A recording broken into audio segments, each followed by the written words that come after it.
Le débat, le troisième et dernier débat sur la primaire socialiste, le décisif, celui qui fera sûrement la différence. On revient dans un instant en direct ensuite d'analyser ces primaires et puis nous serons dans les différents quartiers généraux. Vous êtes un soutien de François Hollande, est-ce que vous pouvez nous expliquer un petit peu pourquoi ? Écoutez, je soutiens François Hollande parce que tout simplement, il a une politique très claire à destination des jeunes. Étant moi-même enseignant-chercheur, j'ai été très sensible à ce point important dans son programme. Donc il prend en considération notre jeunesse, il la considère comme un réservoir de la République et pour moi ça me convient. Le plus important, c'est sa force de conviction, ça c'est quelque chose d'important.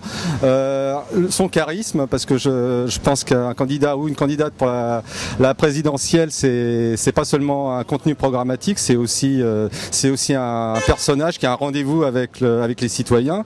Et je pense que François Hollande est quand même le mieux à même de porter cette parole, dans un premier temps de la gauche et puis dans un deuxième temps de tous les Français, puisqu'il faut pas oublier que c'est pas non plus que le président de la gauche, quoi. C'est le seul qui jusqu'à présent a été clair dans ses propositions sur la fiscalité, sur tout ce qui est économie, sur la jeunesse et tout ce qui vient sur l'immigration, surtout sur l'immigration. L'immigration, c'est-à-dire au cas par cas, régulariser, voir les dossiers, les enfants qui sont scolarisés, qui sont malheureux parce qu'on va les chercher à l'école actuellement et on les renvoie dans des centres. Et ça, c'est assez difficile à vivre.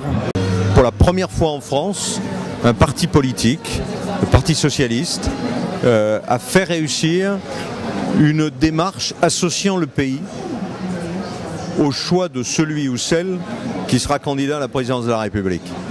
C'est pas rien. C'est pas rien. On ne peut pas accuser les partis politiques de ne pas être représentatifs. Et puis à un moment donné, s'engager sur une démarche, celle des primaires, et la réussir. Deuxième aspect positif, le positionnement de François Hollande dans cette démarche. Il s'est positionné comme un chef d'État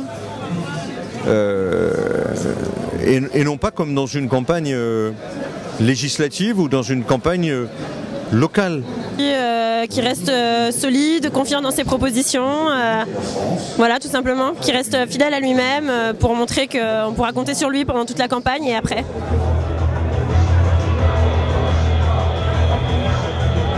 Avant les primaires ce soir.